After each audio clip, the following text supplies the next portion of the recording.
Nombor 5, nyatakan nilai maksimum dan nilai minimum bagi graf fungsi 3 sin 2x tolak 1 bahagi yang ni.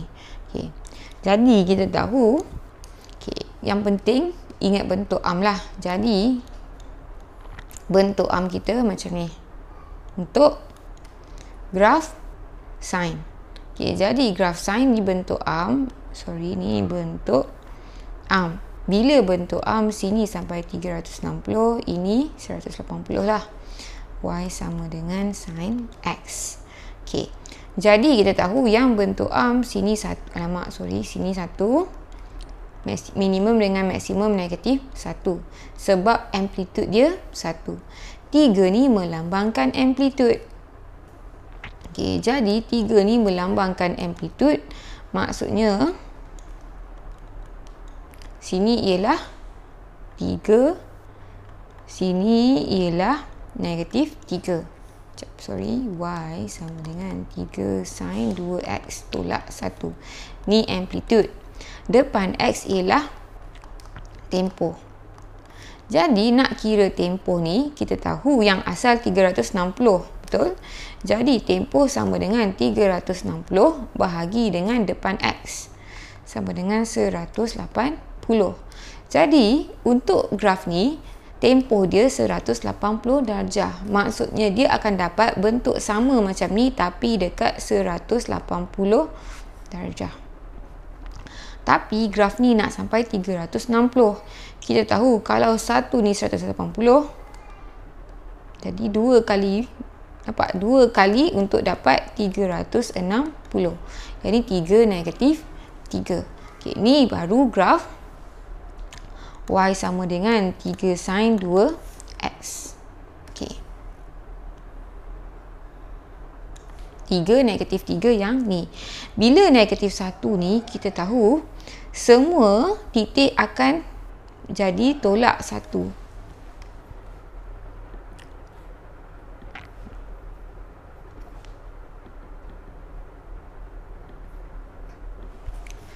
Jadi tolak 1 ni melambangkan pergerakan graf naik turun. Nak lukis boleh, walaupun tak lukis kita tahu semua titik akan tolak 1. Jadi sini akan jadi 3 tolak 1 jadi 2, negatif 3 tolak 1 jadi negatif 4. Nampak ni titik maksimum, ni titik minimum.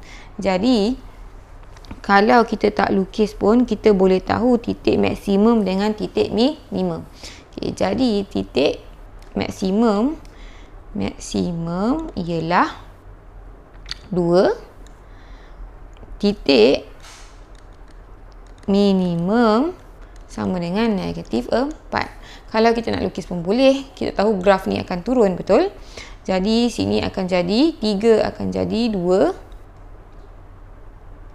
Yang garis tengah ni kosong, tolak 1 akan jadi negatif 1. Negatif 3 akan jadi negatif 4. So dia sama juga. Tarik maksimum dengan minimum ni. Jadi dia akan 180, 2. Tak habis macam tu. 360.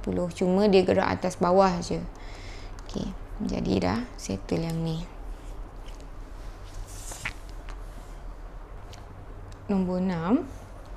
Dalam rajah di sebelah, theta sama dengan 150 darjah, A sama dengan B. Tentukan nilai cos A dengan tangent B. Sekarang kita tahu kita ada 4 sukuan. Jadi kita tahu kalau theta memang dekat paksi X. Nak cari sudut, kalau sudut kedua 180 tolak theta. Yang ketiga 180 tambah, ni formula yang kita biasa gunalah macam soalan before ni. Jadi kalau ni 360 tolak theta, yang ni theta, di mana theta ialah sudut rujukan lah. Tapi ni bukanlah dalam soalan ni, tapi kalau dalam formula yang ni sudut rujukan. Jadi kita tahu dia dah bagi yang ni, theta ni ialah 150. Di mana ni kita takut confuse, kita bagi theta 2 lah kat sini confuse. Jadi kita tahu sudut rujukan kita ni 180 tolak theta 2 dapat 150. Nampak tak? Sini 150. Kita tahu nak cari sudut ni daripada sini sampai sini sama dengan 180 tolak sudut rujukan ni. Jadi sudut rujukan kita sama dengan tukar tempat. Kita dapat theta pindah sini jadi positif. 150 masuk kawasan 180 jadi tolak. Kita dapat 30. Sekarang dah ada sudut rujukan. Jadi A, cos A. Kita tahu mana A mana B kita. Ni A, ni B. Dan kita kena tahu dekat mana positif. Cos A. Jadi A kita ni 30. Yang ni pun 30 lah. A sama dengan B. Cos A sama dengan cos 30. Cos 30 sama dengan punca kuasa 3/2. Sebab dia nak cos A bukan cos theta. Kalau dia kata cos theta, cos 150 sama dengan baru kita kira dia ni dekat sukuan kedua, negatif cos 30. Kita akan dapat jawapan negatif lah. Tapi dia nak cos A. Bila nak cos A, positif lah. B, tangent B, beta. Tangent beta sama dengan tangent 30. Tekan kalkulator, tangent 30 kita dapat apa? Punca kuasa 3/3 ataupun sama juga dengan 1 per punca kuasa 3. Ni kalau tekan kalkulator, macam mana saya dapatkan yang ni? Dia macam ni lah. Kita nak hilangkan kan atas ni. Jadi kita bahagi bawa turun bawah. Bila bawa turun bawah, dia akan jadi ni kan.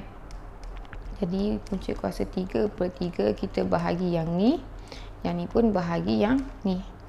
Jadi yang ni bahagi sama dengan 1. Jadi ni 3 bahagi punca kuasa 3. Kita tahu 3 ni sama dengan punca kuasa 3 darab punca kuasa 3.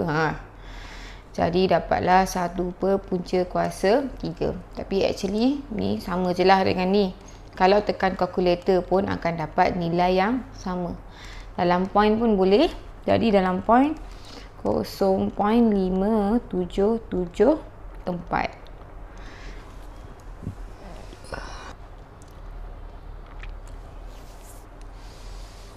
Nombor 7, rajah di sebelah menunjukkan sebatang kayu dengan panjang 8 meter disandarkan pada dinding tegak. Jarak mengufuk dari dinding ke kayu ialah 6 meter. Hitung nilai sin X. Ini boleh guna. Kita tahu bila kita nak kira, biasa kita akan guna kita punya sudut rujukan sepadan. Di mana kita tahu sudut rujukan sepadan ni sudut yang kurang daripada 90 darjah. Kita tahu kalau tengok theta ni dekat sini. Sudut rujukan dia mesti dekat sini. Kita bagi theta 2. Jadi theta 2 ni boleh kira guna formula je kan. Soh cah tua. Saya suka guna soh cah tua ataupun apa formula yang korang guna untuk sudut tentang, untuk garis yang bertentangan dengan garis bersebelahan. Jadi kalau tengok sekarang ni sin, kalau tengok formula sin sama dengan O bahagi H. O ni ialah opposite atau bertentangan, H ialah hypotenuse. Jadi sin theta sama dengan O bahagi H, opposite bagi hypotenuse. Theta dekat sini. Opposite sama juga dengan tentang bahagi hypotenuse. Jadi yang bertentangan dengan theta 2 ialah dekat sini. Hypotenuse kita dah ada 8. Kita tahu yang ni 6. Jadi yang bertentangan ni kita boleh kira guna Pythagoras theorem. Jadi kita tahu 6 kuasa 2 tambah X kuasa 2 sama dengan 8 kuasa 2. Jadi kita tahu X kuasa 2 sama dengan pindah belakang 8 kuasa 2 tolak 6 kuasa 2. X sama dengan punca kuasa 2 8 kuasa 2 tolak 6 kuasa 2. kita dapat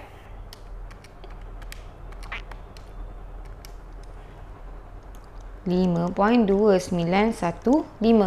Jadi X ni sama dengan 5.2915. Jadi dia nak sin theta, dia tak nak theta je. Jadi sama dengan bertentangan ialah 5.2915 bahagi hipotenus ialah 8. Jadi kita guna kalkulator, kita dapat